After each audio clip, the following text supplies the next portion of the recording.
I was glad when they said unto me, let us go in the house of the Lord. Psalms 122:1.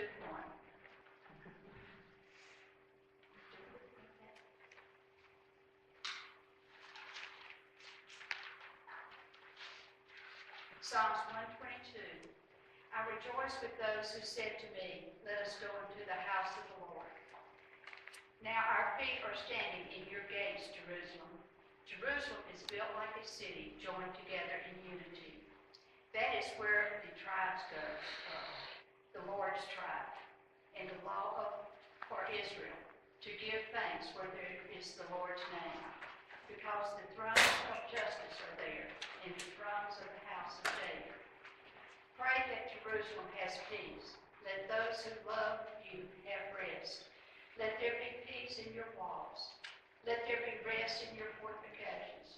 Let the sake of your families and friends. I say, peace be with you, Jerusalem. For the sake of the Lord, our God's house, I will open your good. And then it's Isaiah 2:1-5. This is what Isaiah, Amoz's son, saw concerning Judah and Jerusalem. In the days to come, the mountain of the Lord's house will be highest of the mountains. It will be lifted above the hills. People will stream to it. Many nations will go and say, come, let us go up to the Lord's mountain, to the house of Jacob's God, so that we may teach us his ways, and we may walk in God's path.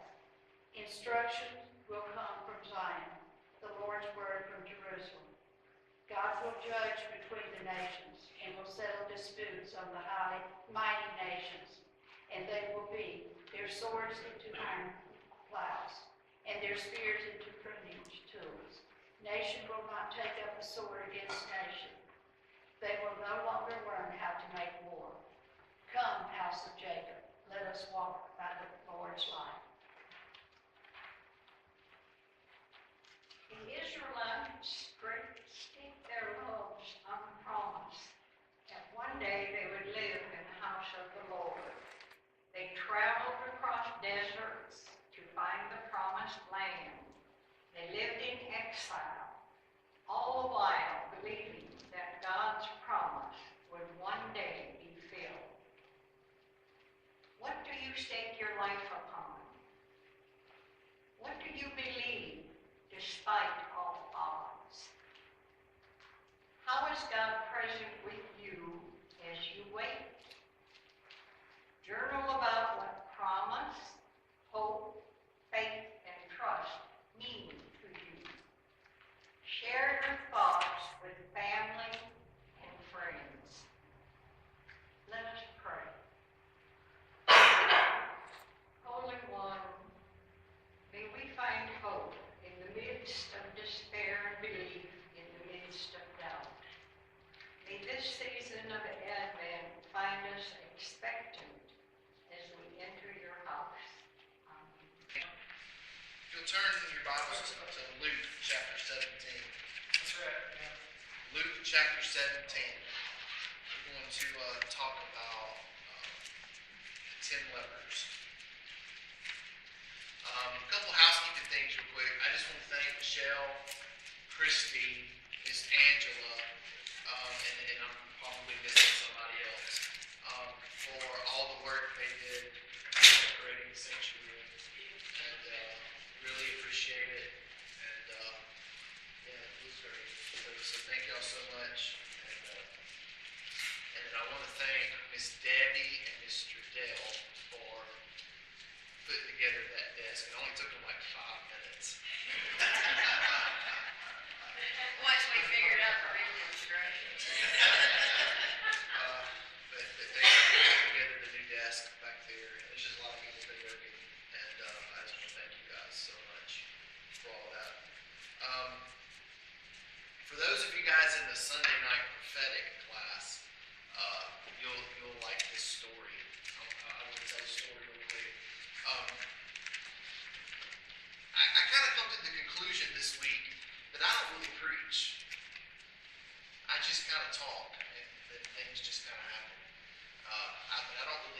sermons and messages. I don't really preach. So today we're just going to. They said they can't hear me. So that's probably because I have it muted. What about now? Is that better? So today, I want to read this story about the 10 lepers, and I hope that you'll come out of this today with something that you can grab hold of and immediately apply it to your life. Because I know we all have situations that we've needed healing, restoration, peace, but we've not got it yet. We've not seen the manifestation of it. We're standing in faith, maybe, but we've not got it yet. And so I just want to talk about that, and let's just see where we go. It's really cold in here. I'm freezing. Everybody's cold. It's freezing. I'm hot. Like there's two people that's the only one. It's cold. When I'm cold, it's cold. So all of you guys know that I have two cats, right? Rose and Dale. Right. Well, Tristan, my son, he's 8. He has this obsession with Nerf guns. Imagine that. My child. But he has this obsession with Nerf guns. And Nerf guns, if you don't know, are those little toy guns that shoot those little darts, the little foam darts. And it's got the suction in on one that, if you shoot it, it's supposed to stick to the wall, and the rest of it's foam, and allegedly they don't hurt when you get shot with them. But they do at point blank range. They stick to it. And so Tristan has tons of darts, these little foam darts. Well, Dale, one of my cats, has an obsession with these darts. And she loves these little darts, and you can pick them all up, put them in the toy box, and she's going to go back and grab them out of the toy box, and she likes them because she can get her claw in them and throw them up and catch them in the air. She plays soccer with them, and there's darts everywhere. Well, she's about out of darts. She's just tore them up and just got going. So this week, I don't know, I guess it was Friday, maybe Wednesday, I think it was Wednesday night, Christy and I went to Walmart, and we were doing a little Christmas shopping, just getting a few little odd things, and I said, we need to buy Dale a new pack of darts. She's only got like 2 darts. So we go and we buy these darts, and so it's a pack of darts.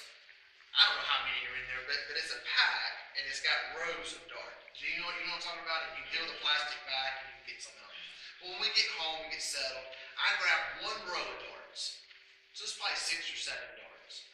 And I throw them out in the living room, and her and Rosie are playing with them and everything. And before too long, a couple hours, there's a dart from the kitchen door all the way through to the front door. There's little darts everywhere. She's just got darts.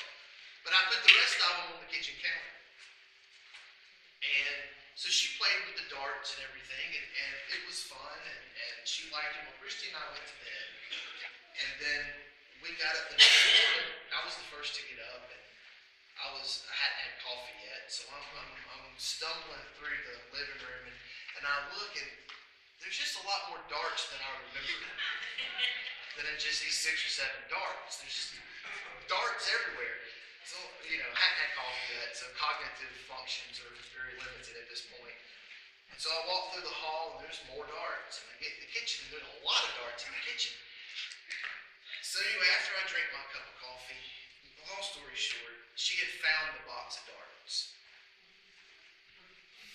And she had gotten the darts out of the box that was on the kitchen counter, but the box was there in the exact same place that I left it.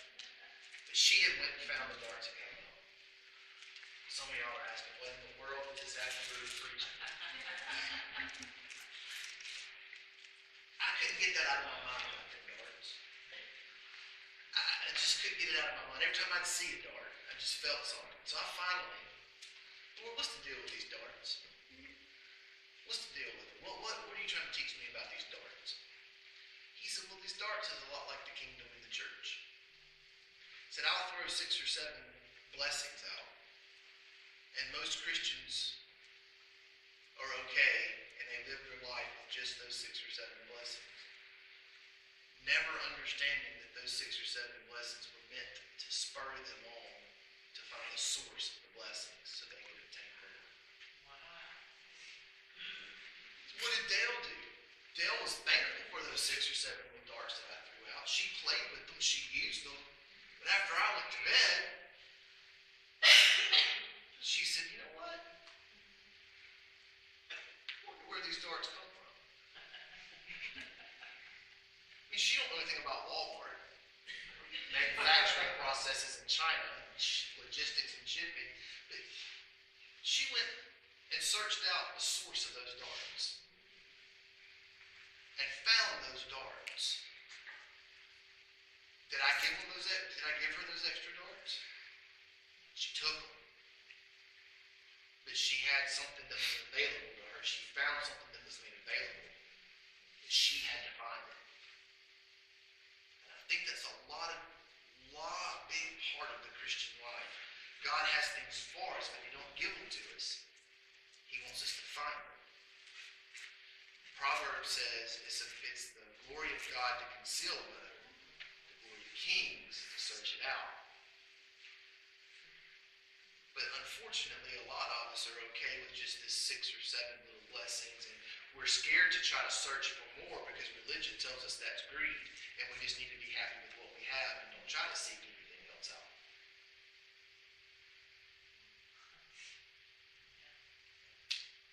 But that's religion.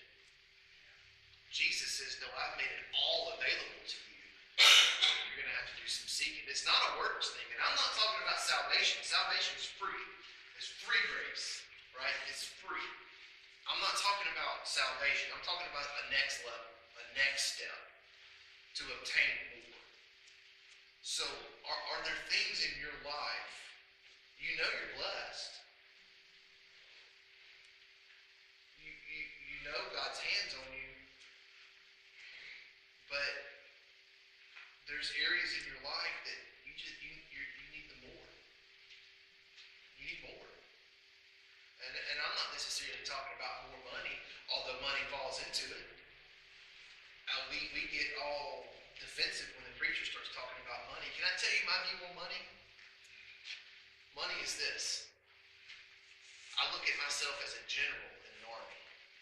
And every dollar I have with my soldiers, and I get to send them out to make eternal impact for the kingdom. That's how I look at my money. I'm a general in an army, and my dollar bills are my soldiers. And I send them on assignments. With that understanding, why would I not want more? It's not for me to hoard, although saving money's good, but it's the more I have, the more impact I can have, the more influence I can have. Amen. And I think the church needs to be a place where we're okay talking about money and seeking after it. Amen. Not for our own purposes, not to build our own kingdoms, but to advance His. Amen.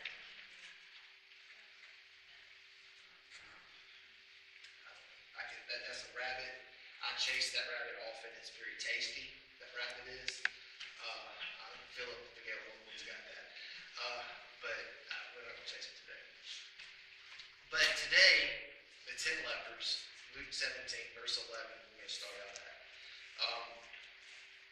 I think I found a key to the more. I think I have. And so let's see what we can find. I want to read it through, and then let's look at it. Hopefully I won't be that long. All right. Now it happened as he went to Jerusalem that he passed through the midst of Samaria and Galilee. Then as he entered a certain village, there met him 10 men who were lepers, who stood afar off. And they lifted up their voices and said, Jesus, Master, have mercy on us. So when he saw them, he said to them, Go show yourself to the priest. And so it was that as they went, they were cleansed. And one of them, when he saw that he was healed, returned and with a loud voice glorified God, and fell down his face at his feet, giving him thanks. And he was a Samaritan. So Jesus answered and said, were there not 10 cleansed? Where are the other 9 at? Were there not any found who returned to give glory to God, except this foreigner? And he said to him, arise, go your way. Your faith has made you whole. Amen. Some of your translations are going to say your faith has made you well, or your faith has healed you. In the Greek, and the King James says this, but in the Greek, the word is whole. Your faith has made you whole. And we're going to look at that as we go through. But let's look at this for a minute. Jesus is going through, he's passing on the border of Samaria and Galilee. And he enters a village, and there were 10 men, they were lepers. And they called out to him. Now this is probably a leprosy colony. When, according to Jewish custom, when you got leprosy, do you know what leprosy is? Does everybody know what leprosy is? Right? It's a skin disease, and it literally rots the flesh off of your body. It's really bad. It's rampant in India, and it stinks. It smells like a rotting corpse. I mean, it's horrible. So when you were diagnosed with leprosy, you had to leave. You were sent to a colony, and you had to live there, and it wasn't a very nice place. And basically, you were just the colony was filled with a bunch of lepers, and you were left to your own devices, and you weren't allowed to leave. I mean, you were there. You had a stigma. No one really liked you. No one really cared for you. You couldn't get close to anybody. You had to stand far off from people, right? So Jesus was walking, and they saw him. No doubt they had heard of this man. They had heard of Jesus. And they stood away from him, as was the custom, and they yelled, Jesus, Master, have mercy on us. So in other words, they said, Jesus, give us something we don't deserve. You ever ask of God that you didn't deserve? Amen. Well, we always deserve the bad.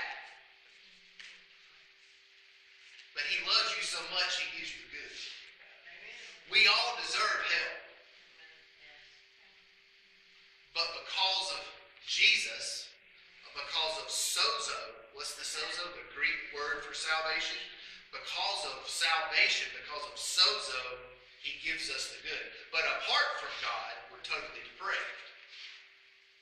We have no goodness in us, apart from the grace of God. Now for you Bible Methodists, you'll understand that's a very Wesleyan doctrine, not shared by other denominations. I just happen to believe it's true. That apart from God, we're totally fallen. We have no devices to save ourselves. We're totally dependent on Christ.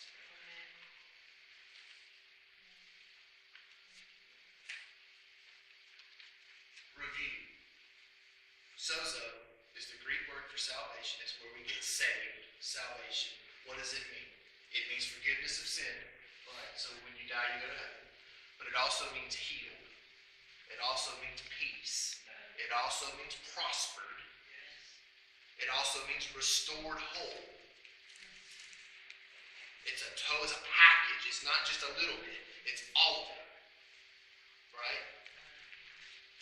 We've seen it translated, and we've gone through this, but we've seen it translated healed, restored, prospered. We see that here when the word says saved or salvation or healed or prospered. That's what it means in the New Testament. And in fact, what does the word, the name Jesus mean? God is sozo. The Hebrew is Yahweh, which is the Hebrew word for God, is salvation, is sozo. Yahweh, God, is sozo. That's what Jesus meant. That's what Jesus means.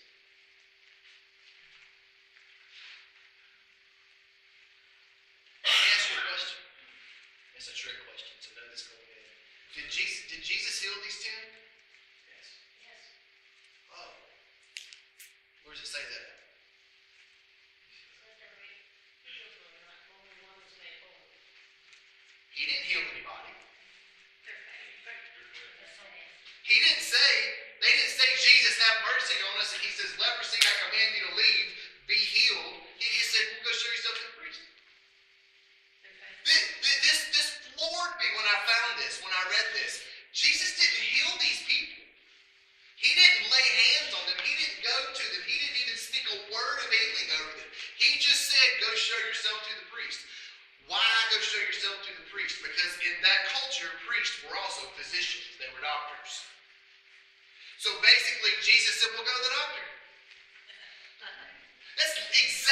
Jesus said. Go show yourself to the doctor then. Now they had a choice. Picture this. Don't just read over this. Get this religion off of you and look at this with fresh eyes. You're not going to offend God. Trust me, He's okay with it. Look at this with fresh eyes and get all these years of teaching off of you and look at this. They said, Jesus, have mercy on us. Give us something we don't deserve. He said, well, then go to the doctor.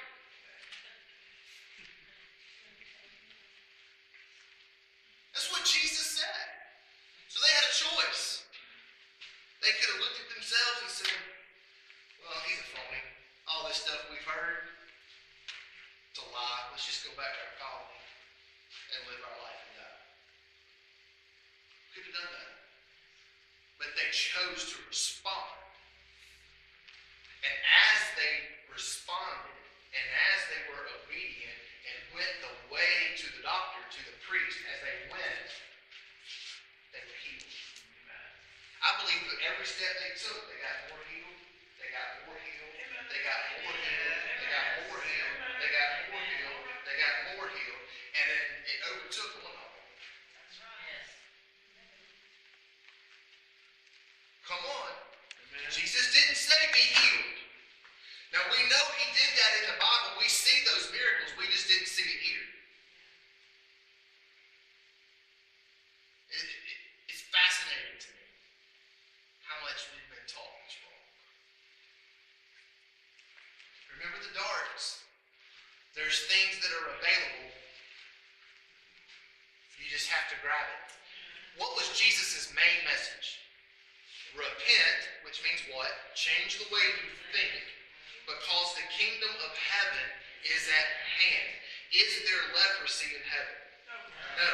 So the kingdom is at hand. What does that mean? Have you ever wondered what at hand means? It means it's within reach. You just have to grab it. Pull on that reality until it's yours. Pull on the reality that is heaven until it becomes your reality. Let that world invade your world. And you do it through faith. Amen. Sozo was already made available. The healing was already available. It was there. They just had to access it through faith. Now, did they have, let me clear this up before I get a lot more haters that I can't stand. My hater list is full. I can't get any more haters. So there's no vacancies right now. I'll let you know when I get them. Did they have innate power in themselves to heal themselves? No.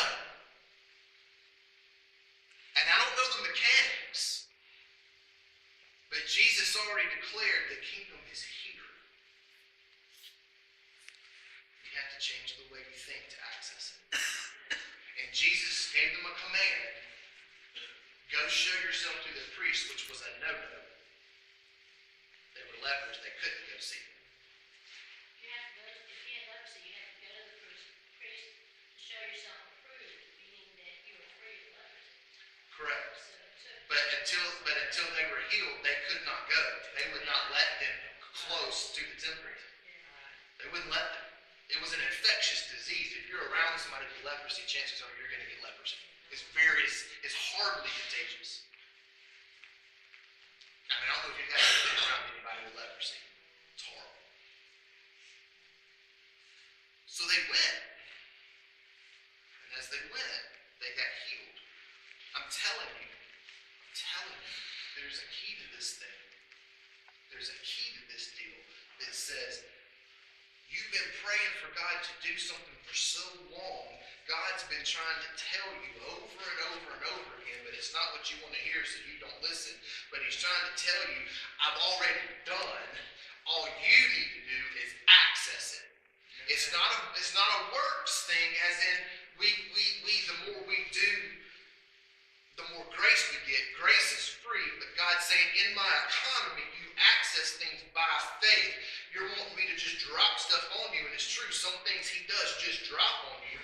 Just like I dropped those darts right there at Dale's feet, and she didn't have to work for them. They were right there. But there's other types of blessings that you have to go seek out and find and access through faith and go find the source of the blessing. Amen. everybody's going to get this. Not everybody. Some people are just content with the 6 darts. Because going and finding other darts is crazy. Rosie probably told Dale she was crazy for any more darts. Rosie's cynical. Dale said, there's got to be more darts. I know my dad, he buys in excess. Come on.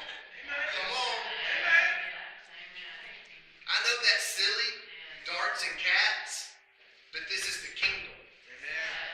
It's different from what we think. We need to change the way we think. Paul says the kingdom of heaven is not meat or drink, but it's what? It's righteousness. It's Romans 4. It's righteousness, which is what? I'm free from guilt and sin. Amen. Free from it. And whoever the Son sets free is free indeed. I'm free from it. The second is what? Peace. Nothing missing. Nothing broken. And joy in the Holy Spirit. Amen. That's the kingdom of heaven. Not meat or drink.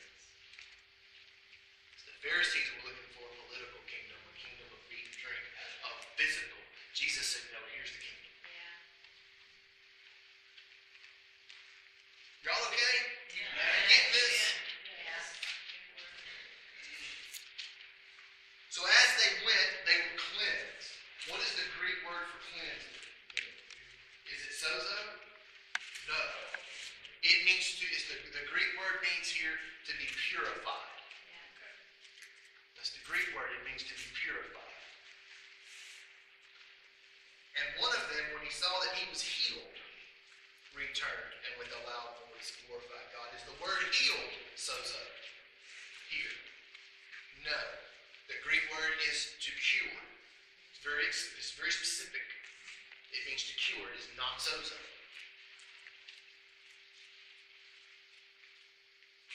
Imagine having leprosy.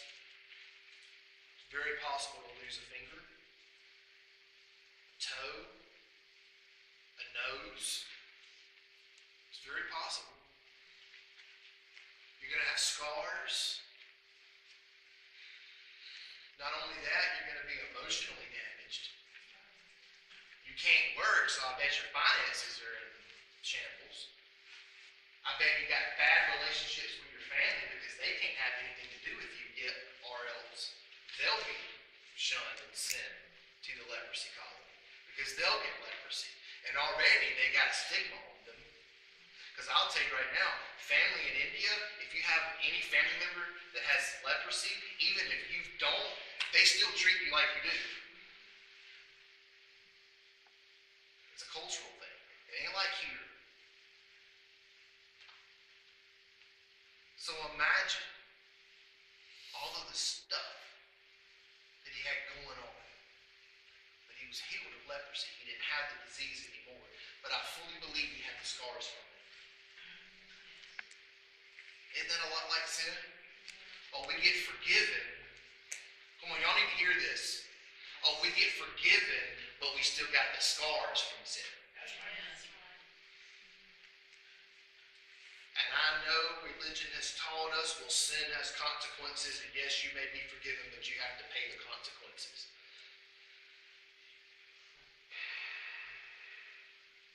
Where's my badge here? I hate that. I hate that. When the Lord restores me, He's restored me. Amen. He's restored me. Amen.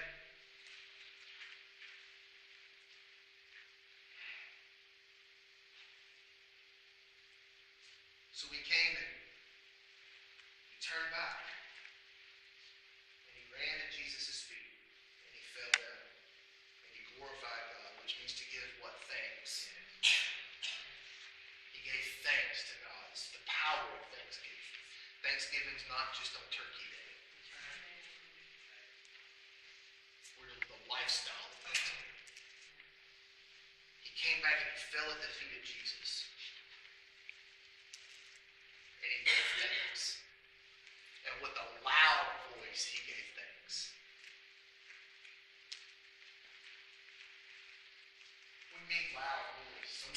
you're saying, well, Jeff, I don't get loud. Let healing hit your house and see if you don't get loud. Amen. Let restoration hit your house and see if you don't get loud. Amen. Let a 40-year prison sentence be managed in front of your eyes, see if you don't get loud. Amen. With a loud voice, he glorified God. Jesus says,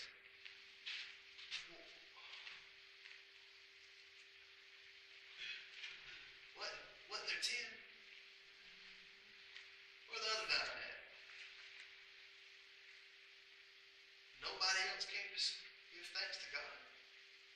Just this one Samaritan who was despised by the Jews. That's a whole other message. The Samaritan was a little over a dog. Jesus said, arise.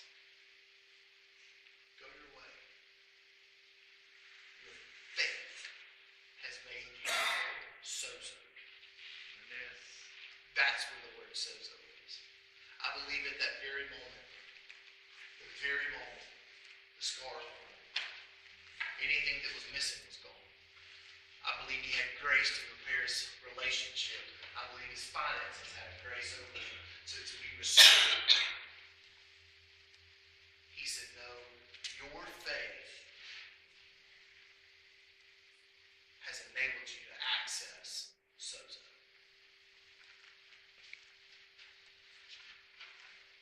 How did he access that? By giving thanks. I think maybe if we sit around and take stock, get this. If we sit around and I'm closing. If we sit around and take stock of what God's already done for us, and instead of complaining about what we don't have, and complaining might not be a bad word, might not be the right word. Instead of steadily praying for what we don't have. Don't hear what I'm not saying. I'm not saying never pray for what you need or want, or I'm not saying that. But maybe instead of just doing that, we spend some time thanking God for what we already have. Grateful. Amen. Because I'm going to tell you, we're rich. And everybody in this room is rich. Amen. And if you don't think so, you need to go travel the world to understand how rich you really are. Amen. Even our poor is rich compared to a lot of other places in this world. Somehow, through thanksgiving for what you have, opens a realm for more. Opens a realm for more influence, for more healing, for more restoration, for additional blessings, for a box of darts that you previously didn't have access to. And in that thanksgiving, you combine it with seeking and finding out who the giver is, where the source is. And I know, Bill Jeff, God's the source, yes, but you have to become acquainted with his ways, not just going to heaven and I'm good and I'm going to coast the rest of the way. Get serious about your faith. Start learning who he is, how his economy operates. Start trying to figure out how this thing works. Start looking for more. And give thanks for what you already have. And a realm opens up of things that probably previously impossible. Somebody asked me a couple weeks ago to talk about a believer's authority in prayer. I think this kind of goes along with that. I think there's so much that's already been made available to us that we just need to learn how to access what's already there, and we'll probably find out we don't need a whole lot else.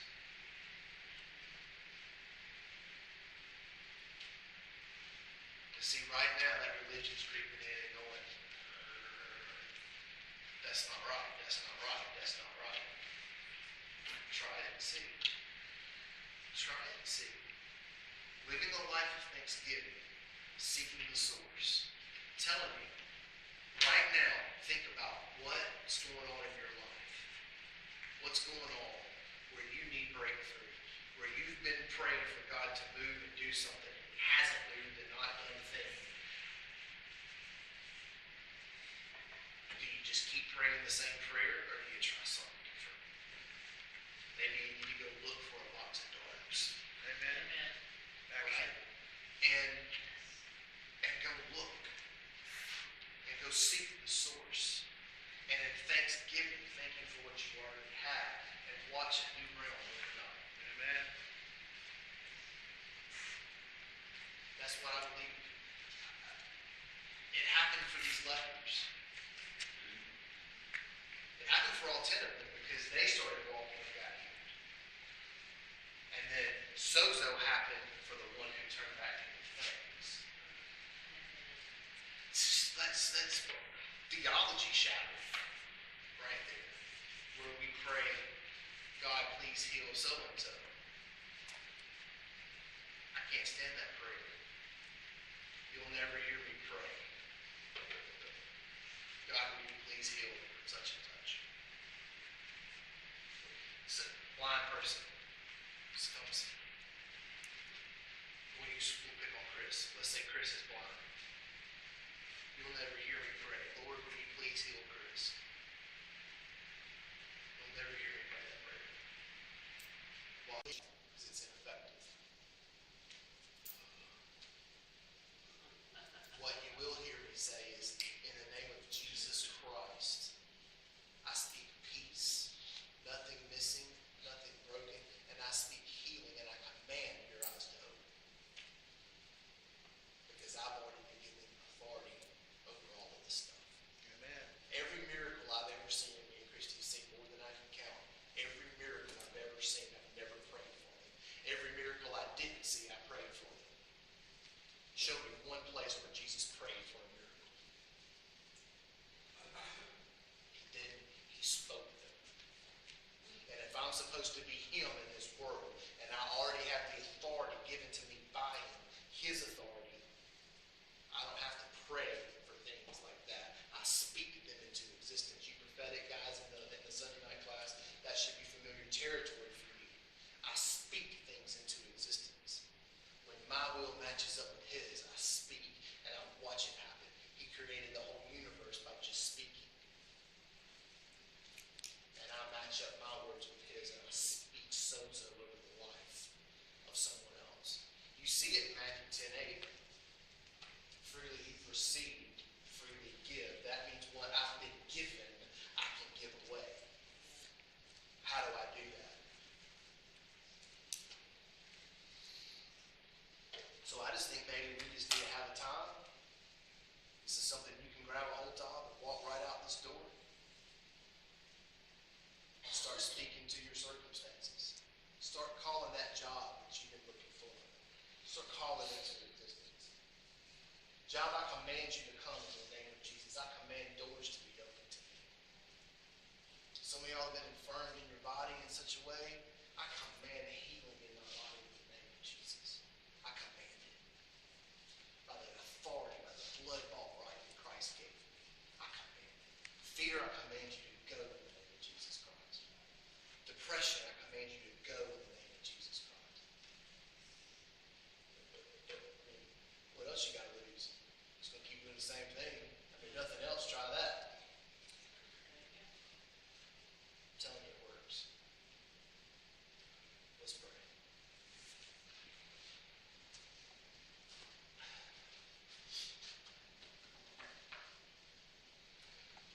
Father, we've heard the word today. Lord, I know it's a little different word. Father, I don't want to do church as usual. Father, I want a place where people can come and get equipped to use in battle out there. So, Father, this word